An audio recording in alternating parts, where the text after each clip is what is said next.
Chat, I want to watch this. I've lived in the United States since Chat. 2010. And Alexa, this is actually a good question, I think. what's the weather today?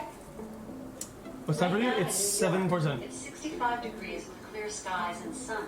Today's forecast has partly sunny weather, with a high of 77 degrees and a low of 61 degrees. Chat, let's do a vote. Type 1 in chat for Celsius, type 2 for Fahrenheit.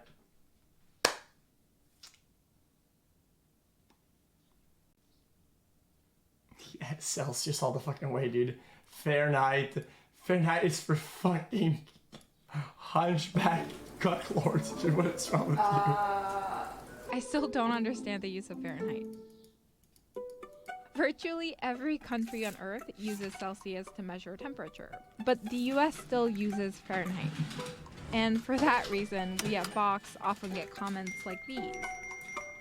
Okay, get it. Besides the fact that the majority of the world uses it, the metric system makes conversions a lot easier. The Celsius scale even looks simpler. It has freezing and boiling points at nice round numbers. See? 0 and 100. Where in Fahrenheit, it's a bit of a mess. And of course, this isn't just an issue of aesthetics or weather updates. America's unwillingness to switch over to the metric system has had serious consequences. In 1999, a $125 million satellite sent to Mars disappeared in the Martian atmosphere. It's a setback to years of work already done. In the vastness of space, all it takes is one navigation error. And this colossal mistake was largely due to a conversion error between US and metric measurements. Fahrenheit was really useful in the early 18th century. At the time, no one really had a consistent way to measure temperature. But then a German scientist came up with the Fahrenheit scale Guys, you guys can make fun of NA all you want, okay, chat? Everybody's asleep right now. He invented the mercury frogs all thermometer asleep. in 1714. To make the scale, the most popular theory is that he picked the temperature of an ice-water-salt mixture at the 0 mark. He then put the freezing point of water, which is higher than a salt mixture at 32, and placed the average temperature of the human body at 96. From there, he placed a boiling point of water at 212 degrees. In 1724, Fahrenheit formalized that scale and was inducted into the British Royal Society, where his system was a big hit.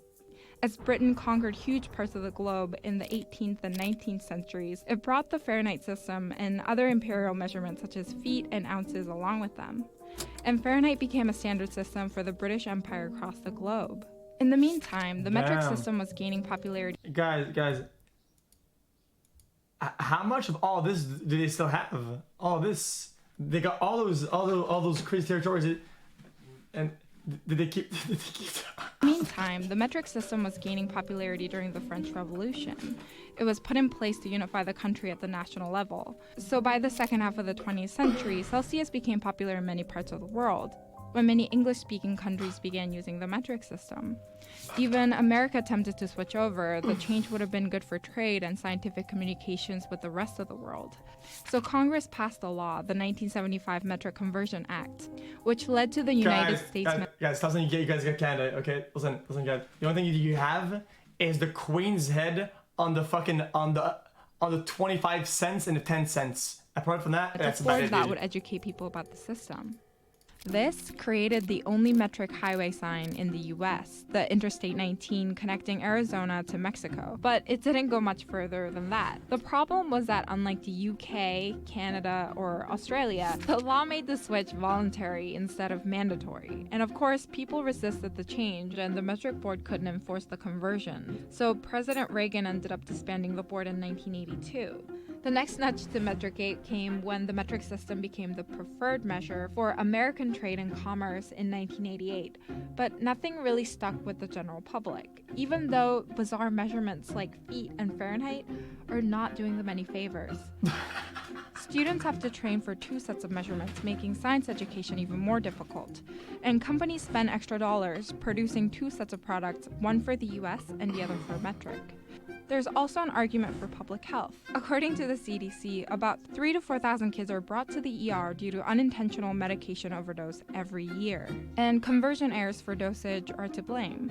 So it seems like a no-brainer. America needs to switch the metric system to match the rest of the world, but it is still struggling to make that change. That's because it'll take a lot of time and money, but there's no financial proof that this will all be worth it. So unless that change is proven to be economically better, we're not going to be using Celsius anytime soon. What's 77 Fahrenheit in Celsius? 77 degrees Fahrenheit is 25 degrees Celsius. Ah. How tall am I? I'm 6'2". Ah, you got me. I'm going to do. Is it 8 that counts? Is it give me love? XQC?